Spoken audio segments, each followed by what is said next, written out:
आप सभी को निर्जला एकादशी व्रत की मंगल शुभकामनाएं। भगवान श्री कृष्ण और श्रीमती राधा रानी की कृपा सदैव आप और आपके समस्त परिवार पर बनी रहे।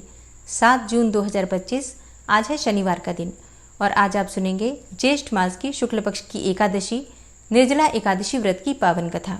और अगर आप निर्जला एकादशी व्रत की पूजा विधि और पारण के शुभ मुहूर्त की जानकारी चाहते हैं तो चैनल पर वीडियो अपलोड हो चुकी है, जरूर देख लीजिए। और निर्जला एकादशी व्रत की कथा सुनने से पहले आप सुनेंगे एकादशी माता की कथा। एकादशी का व्रत एकादशी माता की कथा सुने बिना अधूरा ही माना जाता है, इसलिए पूरे श्रद्धा भाव से एकादशी माता की कथा भी जरूर सुननी चाहिए। एकादशी माता की कथा के अनुसार मुर नामक एक दैत्य था।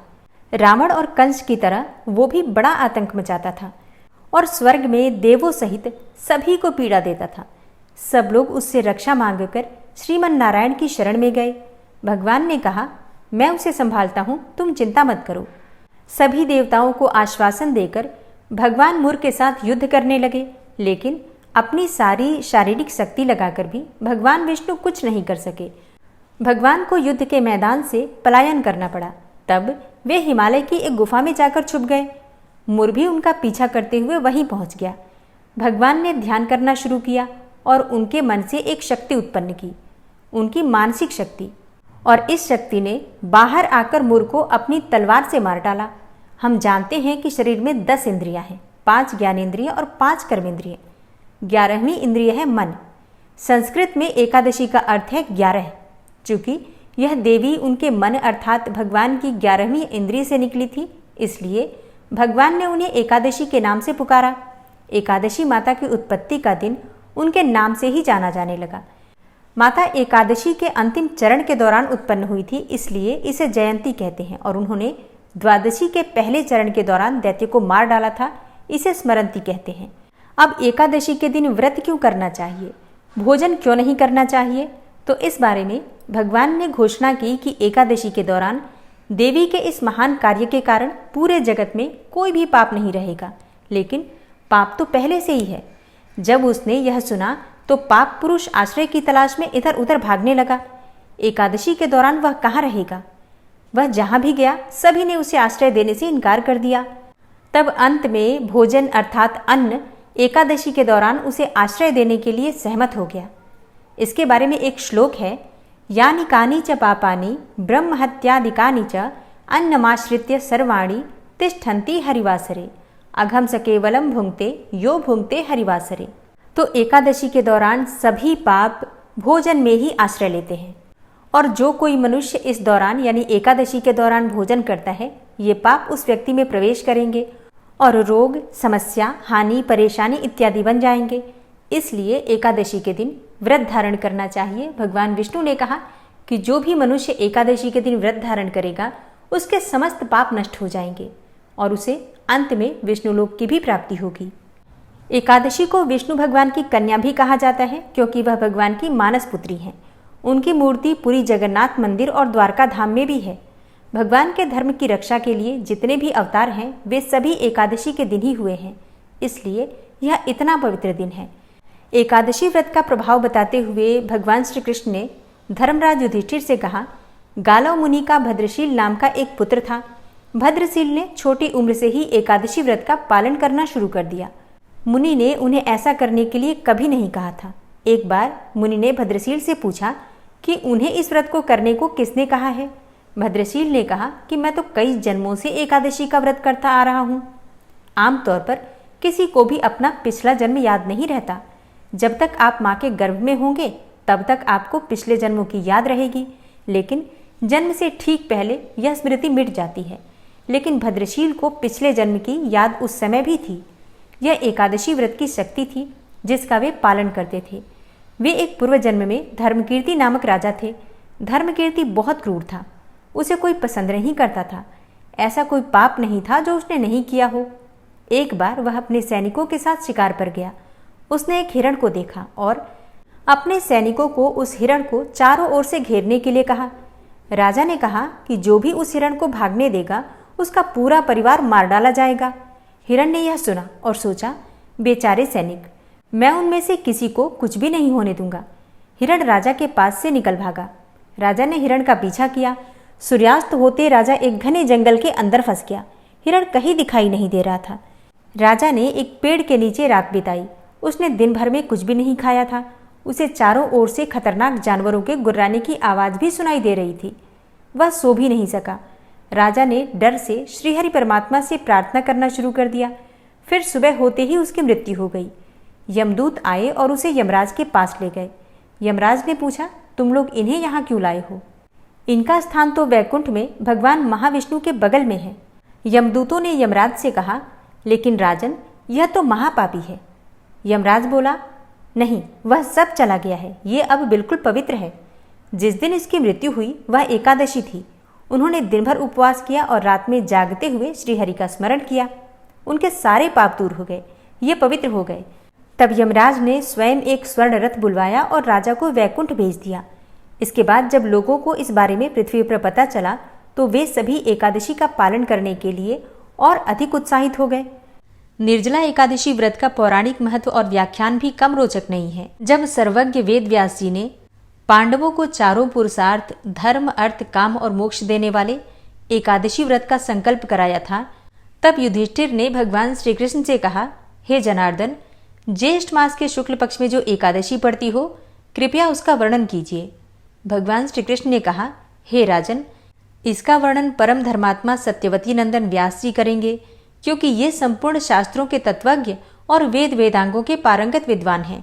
तब वेद व्यास जी कहने लगे कि कृष्ण पक्ष और शुक्ल पक्ष दोनों ही पक्षों की एकादशी में अन्न खाना वर्जित है, और फिर द्वादशी के दिन स्नान करके पवित्र होकर और फूलों से भगवान केशव की पूजा करें। फिर नित्य कर्म समाप्त होने के पश्चात पहले ब्राह्मणों को भोजन देकर फिर अंत में स्वयं भोजन करें। अब ये सुनकर भीमसेन व्यास जी से कहने लगे कि हे पितामह, भ्राता युधिष्ठिर, माता कुंती, द्रौपदी, अर्जुन, नकुल और सहदेव आदि सब एकादशी का व्रत करने को कहते हैं, परंतु महाराज, मैं उनसे कहता हूँ कि भाई देखो, मैं भगवान की भक्ति कर सकता हूँ, पूजा भी कर सकता हूँ, दान भी दे सकता हूँ, परंतु भोजन के बिना नहीं रह सकता। इस पर व्यास जी कहने लगे कि हे भीमसेन, यदि तुम नरक को बुरा और स्वर्ग को अच्छा समझते हो तो प्रतिमास की दोनों एकादशियों को अन्न मत खाया करो। भीम कहने लगे कि हे पितामह, मैं तो पहले ही कह चुका हूँ कि मैं भूख सहन नहीं कर सकता। यदि वर्ष भर में कोई एक ही व्रत हो तो वो मैं रख सकता हूँ, क्योंकि मेरे पेट में वृक नाम वाली अग्नि है, सो मैं भोजन किए बिना नहीं रह सकता। भोजन करने से वो शांत रहती है, इसीलिए पूरा उपवास तो क्या, एक समय भी बिना भोजन किए रहना मेरे लिए कठिन है। अतः आप मुझे कोई ऐसा व्रत बताइए जो वर्ष भर में केवल एक ही बार करना पड़े और मुझे स्वर्ग की प्राप्ति हो जाए। श्री व्यास जी कहने लगे कि हे पुत्र, बड़े बड़े ऋषियों ने बहुत से शास्त्र आदि बनाए हैं, जिनसे कि बिना धन के थोड़े परिश्रम से ही स्वर्ग की प्राप्ति हो सकती है। इसी प्रकार शास्त्रों में दोनों पक्षों की एकादशी का व्रत मुक्ति के लिए रखा जाता है। अब व्यास जी के वचन सुनकर भीमसेन नरक में जाने के नाम से ही भयभीत हो गए और कांप कर कहने लगे कि अब क्या करूं? मास में 2 व्रत, ये तो मैं नहीं कर सकता। हाँ, वर्ष भर में अगर कोई एक ही व्रत हो तो वो करने का प्रयत्न मैं अवश्य ही कर सकता हूँ। अतः वर्ष में यदि एक दिन व्रत करने से मेरी मुक्ति हो जाए तो कोई ऐसा व्रत बताइए। अब ये सुनकर व्यास जी कहने लगे कि वृषभ और मिथुन की संक्रांति के बीच ज्येष्ठ मास के शुक्ल पक्ष की जो एकादशी आती है उसका नाम निर्जला है। तुम उस एकादशी का व्रत कर लो। इस एकादशी के व्रत में स्नान और आचमन के सिवा जल लेना वर्जित है, और आचमन में भी 6 मासे से अधिक जल नहीं होना चाहिए, अन्यथा वह मद्यपान के सदृश हो जाता है। इस दिन भोजन नहीं करना चाहिए, क्योंकि भोजन करने से व्रत नष्ट हो जाता है। यदि एकादशी को सूर्योदय से लेकर द्वादशी के सूर्योदय तक जल ग्रहण न करें तो उसे सारी एकादशियों के व्रत का फल प्राप्त होता है। द्वादशी को सूर्योदय से पहले उठकर स्नान आदि करके ब्राह्मणों को दान करना चाहिए। इसके पश्चात भूखे और सत्पात्र ब्राह्मणों को भोजन कराकर फिर आप भोजन कर लेना चाहिए। इसका फल 1 वर्ष की संपूर्ण एकादशियों के बराबर होता है। व्यास जी कहने लगे कि हे भीमसेन, यह मुझको स्वयं भगवान ने बताया है। इस एकादशी का पुण्य समस्त तीर्थों और दानों से अधिक है। केवल एक दिन मनुष्य निर्जल रहने से पापों से मुक्त हो जाता है। जो मनुष्य निर्जला एकादशी का व्रत करते हैं उनकी मृत्यु के समय यमदूत आकर नहीं घेरते, वरन भगवान के पार्षद उसे पुष्पक विमान में बिठाकर स्वर्ग को ले जाते हैं। अतः संसार में सबसे श्रेष्ठ निर्जला एकादशी का व्रत है, इसीलिए यत्न के साथ इस व्रत को अवश्य करना चाहिए। उस दिन ओम नमो भगवते वासुदेवाय इस मंत्र का उच्चारण करना चाहिए और गौदान करना चाहिए। इस प्रकार व्यास जी की आज्ञा के अनुसार भीमसेन ने इस व्रत को किया, इसीलिए इस एकादशी को भीमसेनी एकादशी या पांडव एकादशी भी कहते हैं। निर्जला व्रत करने से पहले भगवान से प्रार्थना करें कि हे भगवान, आज मैं निर्जला व्रत करता हूँ, दूसरे दिन भोजन करूँगा। मैं इस व्रत को श्रद्धापूर्वक करूँगा, अतः आपकी कृपा से मेरे सब पाप नष्ट हो जाएं। इस दिन जल से भरा हुआ एक घड़ा वस्त्र से ढककर स्वर्ण सहित दान करना चाहिए। जो मनुष्य इस व्रत को करते हैं उनको करोड़ पल सोने के दान का फल मिलता है, और जो इस दिन यज्ञादिक करते हैं उनका फल तो वर्णन ही नहीं किया जा सकता।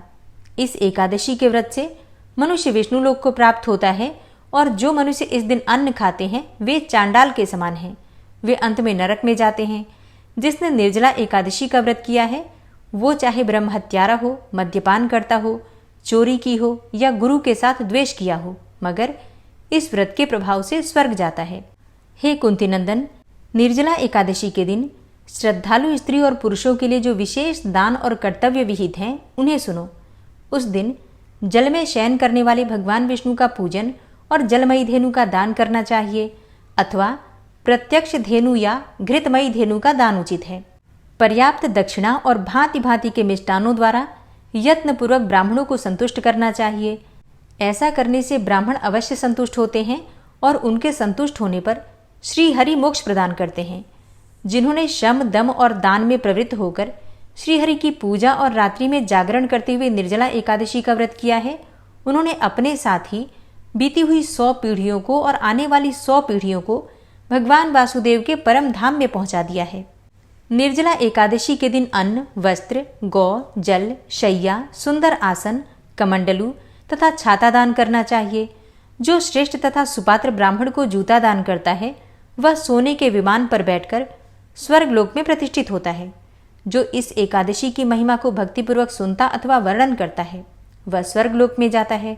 चतुर्दशी युक्त अमावस्या को सूर्य ग्रहण के समय श्राद्ध करके मनुष्य जिस फल को प्राप्त करता है वही फल इस कथा के श्रवण मात्र से प्राप्त हो जाता है। हे भीमसेन, पहले दंत धावन करके ये नियम लेना चाहिए कि मैं भगवान केशव की प्रसन्नता के लिए एकादशी को निराहार रहकर आचमन के सिवा दूसरे जल का भी त्याग करूंगा। द्वादशी को देवेश्वर भगवान विष्णु का पूजन करना चाहिए। गंध, धूप, पुष्प और सुंदर वस्त्र से विधि पूर्वक पूजन करके जल के घड़े के दान का संकल्प करते हुए इस प्रकार से मंत्र बोलना चाहिए। संसार सागर से तारने वाले हे देव ऋषिकेश, इस जल के घड़े का दान करने से आप मुझे परम गति की प्राप्ति कराइए। हे भीमसेन, ज्येष्ठ मास में शुक्ल पक्ष की जो शुभ एकादशी होती है उसका व्रत निर्जल ही करना चाहिए, और उस दिन श्रेष्ठ ब्राह्मणों को शक्कर के साथ जल के घड़े का दान करना चाहिए। ऐसा करने से मनुष्य भगवान विष्णु के समीप पहुंचकर आनंद का अनुभव करता है। तत्पश्चात द्वादशी को ब्राह्मण भोजन कराने के बाद स्वयं भोजन करना चाहिए। जो इस प्रकार पूर्ण रूप से पापनाशनी एकादशी का व्रत करता है वह सब पापों से मुक्त होकर आनंदमय पद को प्राप्त करता है। ज्येष्ठ मास की शुक्ल पक्ष की एकादशी के दिन ही भगवान श्री कृष्ण ने देवी रुक्मिणी का हरण किया था, अतः ये एकादशी रुक्मिणी हरण एकादशी के नाम से भी जानी जाती है। हरे कृष्णा। प्रेम से बोलिए भगवान श्री कृष्ण की जय। एकादशी के दिन भगवान श्री हरि विष्णु की कृपा की प्राप्ति के लिए श्रीमद् भगवद गीता का पाठ पढ़ना चाहिए या फिर सुनना चाहिए। विशेषकर श्रीमद् भगवद गीता का 11वां अध्याय। अर्जुन ने कहा, हे भगवान, मुझ पर कृपा करके गुप्त आध्यात्म विषयक वचन जो आपने मुझसे कहे उससे मेरा मोह दूर हो गया। हे कमल नेत्र, मैंने जीव की उत्पत्ति, नाश और आपका अक्षय महात्म्य आपके मुखारविंद से विस्तार पूर्वक सुना। हे पुरुषोत्तम, हे परमेश्वर, आपने जैसा वर्णन किया आपका वह रूप देखने की मेरी बड़ी प्रबल इच्छा है।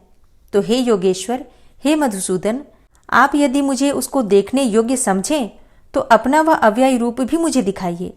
श्री भगवान ने कहा, हे पार्थ, नाना प्रकार के, नाना वर्णों के और नाना आकार में मेरे शत शत सहस्त्र सहस्त्र रूपों को देखो। हे भारत, तुम वसु, रुद्र, अश्विनी कुमार, मरुदगण और पहले कभी न देखे थे ऐसे आश्चर्य देखो। हे गुणाकेश, चराचर सहित यह जगत तथा जो देखना चाहो तुम यहाँ मेरी देह में देख लो, परंतु इन नेत्रों से तुम मुझे नहीं देख सकोगे, इसलिए मैं तुमको दिव्य नेत्र देता हूँ, उनसे मेरा दिव्य रूप देखो। संजय ने धृतराष्ट्र से कहा कि हे राजन, इस प्रकार श्री कृष्णचंद्र जी ने अर्जुन से कहा और दिव्य दृष्टि देकर अपना अलौकिक रूप दिखाया। उस विश्वरूप के अनेकों मुख, नेत्र और अद्भुत दृश्य थे और उसमें अनेकों सुंदर सुंदर आभूषण और आयुध सुसज्जित थे। देह पर दिव्य गंध और वस्त्र लगे थे। उस समस्त आश्चर्य में अनंत देव के सब और मुख दिखाई देते थे। आकाश में यदि हजारों सूर्यों की प्रभा एक साथ हो तो उस महात्मा की प्रभा की समता न कर सके। उस समय अर्जुन ने देवाधिदेव के शरीर में अनेकों प्रकार से विकल समस्त जगत को एकत्रित देखा। अर्जुन आश्चर्यचकित हो गया, शरीर रोमांचित हो गया। उसने शीश नवाकर हाथ जोड़कर कहा, हे देव, तुम्हारी देह में सब दोष भिन्न भिन्न प्राणियों के समुदाय, कमलासन पर बैठे हुए देवताओं के ईश ब्रह्मा, संपूर्ण ऋषि और दिव्य सर्पों को मैं देखता हूँ। हे विश्वेश्वर, तुम्हारे अनेकों भुज, अनेकों उदर, अनेकों मुख, अनेकों नेत्र हैं। तुम्हारा रूप अनंत है। तुम्हारे अंत तथा आदि को मैं नहीं देखता, किंतु समस्त विश्व में तुम्हारा रूप देखता हूँ। तुमको किरीट युक्त गदा, चक्रधारे चारों ओर से दे दीप्यमान, तेजो राशि सर्वत्र चमकते हुए अग्नि तथा सूर्य के भांति प्रकाशवान, दुर्निरीक्ष और अपरंपार देख रहा हूँ। मेरे मत से तुम ही ब्रह्म, जानने की वस्तु, विश्व के महान आधार, नित्य सनातन, धर्म के रक्षक, पुराण पुरुष हो। मैं आपको आदि मध्य तथा अंत से रहित अनंत शक्ति, अनंत भुज चंद्र, सूर्य नेत्र, जिसके कांतिमान अग्नि के सदृश मुख वाला, अपने तेज से इस संपूर्ण संसार को तपते हुए देख रहा हूँ। हे महात्मन, पृथ्वी और आकाश के मध्य की वह अनंत और संपूर्ण दिशाएं आपसे व्याप्त हो रही हैं। आपके इस अद्भुत और उग्र रूप को देखकर तीनों लोग भयभीत हो रहे हैं। यह देवताओं के समूह तुम्हारी शरण में आ रहे हैं। उनमें कितने ही भयभीत होकर हाथ जोड़कर तुम्हारी प्रार्थना कर रहे हैं। महर्षियों और सिद्धों का समूह स्वस्ति कहकर नाना प्रकार से तुम्हारी प्रशंसा कर रहा है। रुद्र, आदित्य, वसु, साध्य, विश्वदेव, अश्विनी, मारुत पिता, गंधर्व, यक्ष, असुर, सिद्ध और इनके संग विस्मित होकर आपकी ओर देख रहे हैं। हे महाबाहो, अनेकों नेत्र, बहुजांग, पेट, कराल, दंत युक्त तुम्हारा यह विशाल रूप देखकर सब अत्यंत भयभीत हो रहे हैं और मैं भी घबरा रहा हूँ। आकाश तक पहुंचे हुए प्रकाशमान और अनेकों वर्ष से फैलाए हुए मुख के जलने वाले विशाल नेत्रयुक्त तुमको देखकर हे विष्णु, मेरा जी घबरा रहा है। मुझसे धैर्य धरा नहीं जाता और चित्त स्थिर नहीं होता। हे देवेश, हे जगन निवास, भयंकर दाढ़ों वाले और कालाग्नि के सदृश आपके मुखों को देखकर मुझे दिशाएं नहीं सूझती, मैं शांति नहीं पाता, इसलिए मुझ पर दया करो। धृतराष्ट्र के दुर्योधन आदि पुत्र अपने साथ राजाओं और भीष्म, द्रोण और कर्ण तथा हमारी ओर के मुख्य मुख्य योद्धा बड़ी बड़ी दाढ़ों से युक्त विकराल आपके मुख में प्रवेश कर रहे हैं और उनमें कितने लोग आपके दांतों से दबकर ऐसे दिखाई देते हैं मानो उनका शरीर चूर्ण हो गया हो। जैसे नदियों की अनेकों जलधाराएं समुद्र की ओर बहती हैं, वैसे ये मनुष्य लोक के वीर आपके मुखों में प्रवेश कर रहे हैं। अग्नि में पतंग की तरह सब लोग भी अपने नाश के लिए आपके मुख में बड़ी तेजी से प्रवेश कर रहे हैं। हे विष्णु, जलते हुए मुखों से चारों ओर से सब वीरों को निगलकर आप जीभ चाट रहे हैं। आपकी तीक्ष्ण प्रभाएं समस्त संसार को तेज से व्याप्त करके तृप्त हो रही हैं। यह भयानक रूपधारी कौन है, यह मुझसे कहो। हे देववर, आपको नमस्कार है, मुझ पर प्रसन्न हो। हे जगतकर्ता आदि पुरुष, आपको जानने की मैं इच्छा रखता हूँ, क्योंकि आपकी यह प्रवृत्ति मेरी समझ में नहीं आती है। श्री भगवान बोले, संसार का नाश करने वाला मैं उग्रकाल हूँ, सबका संहार करने के लिए आया हूँ। तुम्हारे युद्ध न करने पर भी ये वीर जीवित न रह सकेंगे, अतएव तुम उठो, शत्रुओं का संहार कर यश को लेकर इस समृद्धशाली राज्य का भोग करो। हे सव्यसाचीन, उनको मैंने पहले ही मार रखा है, तुम केवल निमित्त मात्र हो जाओ। मेरे मारे हुए द्रोण, भीष्म, जयद्रथ, कर्ण और अन्य योद्धाओं को मारो, घबराओ मत, युद्ध करो, तुम संग्राम में शत्रुओं को जीतोगे। संजय ने कहा। इस प्रकार श्री कृष्ण जी के वचन सुनकर मुकुटधारी अर्जुन हाथ जोड़ कंपित और भयभीत हुए साष्टांग प्रणाम कर नम्रतापूर्वक बोले, हे ऋषिकेश, आपके गुणगान करने से सब संसार प्रसन्न और प्रेममग्न हो रहा है। राक्षस डरकर दिशाओं की ओर भाग रहे हैं और सिद्ध आपको नमस्कार करते हैं, सो ठीक ही है। हे महात्मन, हे अनंत, हे देवाधिदेव, हे जगन्निवास, आप ब्रह्म से भी श्रेष्ठ हो। आपको देवता क्यों न नमस्कार करें। व्यक्त और अव्यक्त आप हो तथा इन दोनों से परे अक्षर भी आप हो। हे अनंत, आप आदिदेव हो, पुरातन पुरुष हो, विश्व के परम आधार हो, ज्ञाता और ज्ञेय हो, श्रेष्ठ स्थान आप हो, विश्व का विस्तार करने वाले भी आप ही हो। आप वायु, यम, अग्नि, वरुण, चंद्र, ब्रह्मा और ब्रह्मा जी के भी पिता हो। आपको नमस्कार है और बार बार आप ही को नमस्कार है। हे सर्वस्वरूप, आप अनंत वीर्यवान तथा अतुल पराक्रमी हो। आप जगत में व्याप्त हो, इसलिए स्वरूप हो। तुम्हारी महिमा को न जानकर मैंने तुमको अपना मित्र मानकर हे कृष्ण, हे सखे, ऐसे जो तिरस्कार से कहा, सो प्रमाद से अथवा स्नेह से हे अच्युत, तुमसे इन बोलों की क्षमा मांगता हूं, जो कि परिहास से विहार, सोने, बैठने और भोजन के समय अकेले अथवा मित्रों के मध्य में तुम्हारा कभी अपमान किया है। तुम इस स्थावर जंगम रूप से पिता, पूज्य और महान गुरु हो। त्रिलोकी में भी तुम्हारे समान कोई नहीं है। तुमसे अधिक अतुल प्रभाव कहाँ से होगा। इसलिए हे ईश, तुमको शीश झुकाकर प्रणाम करता हूँ, मुझ पर कृपा करो। हे देव, जैसे पिता पुत्र के, मित्र मित्र के और प्रिय प्रिया के अपराध क्षमा करता है, वैसे ही तुम मेरे अपराध क्षमा करो। हे देव, पहले कभी नहीं देखा ऐसा आपका रूप देखकर मैं प्रसन्न हूँ और भय से मेरा मन व्याकुल भी है, इसलिए वही पहला रूप मुझे दिखाओ। और हे देवेश, हे जगन्निवास, आप प्रसन्न हो। हे सहस्त्रबाहु, हे विश्वमूर्ति, मैं फिर आपको वही किरीट, गदा, औस्त्र, हाथ में चक्र धारण किए हुए देखना चाहता हूँ। तब श्री कृष्ण भगवान ने कहा, हे अर्जुन, मैंने प्रसन्न होकर यह तेजोमय, अनंत, आद्य और विश्वरूप अपने योग के प्रभाव से तुमको दिखलाया है, जिसको तुम्हारे अतिरिक्त पहले किसी ने नहीं देखा था। हे पांडवों में श्रेष्ठ, मनुष्य लोक में तुम्हारे सिवाय कोई वेदों के अध्ययन, दान, अग्निहोत्र आदि और घोर तप करके भी यह रूप धारण किए मुझको नहीं देख सकता। मेरा ऐसा भयानक रूप देखकर तुम व्याकुल और मूढ़ न हो। भय त्याग कर प्रसन्न चित्त होकर फिर तुम मेरा वही रूप देखो। संजय ने कहा। इतना कहकर श्री कृष्ण जी ने फिर से चतुर्भुज रूप दिखलाया और सौम्य रूप धारण करके महात्मा ने अर्जुन को धीरज बंधाया। अर्जुन ने कहा, हे जनार्दन, आपके सौम्य दिव्य मंगल रूप को देखकर अब मैं प्रसन्न चित्त होकर स्वस्थता को प्राप्त हुआ।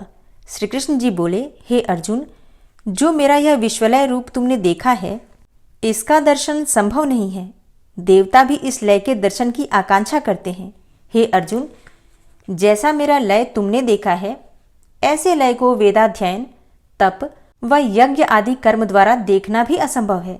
हे अर्जुन, हे परंतप, मेरा जो विश्वलय है, इसको मनुष्य अनन्य भक्ति के द्वारा जान सकते हैं और तत्व ज्ञान द्वारा इसमें लीन हो सकते हैं। हे अर्जुन, जो कोई मनुष्य मेरी ही भक्ति के लिए कर्म करते हैं, मुझे सर्वोत्तम मानते हैं, मुझ में भक्ति रखते हैं, सांसारिक संगी से मुख मोड़ चुके हैं, संपूर्ण प्राणी मात्र से वैर त्याग चुके होते हैं, वे ही मुझको प्राप्त हो सकते हैं। प्रेम से बोलिए, जगत गुरु भगवान श्री कृष्ण की जय।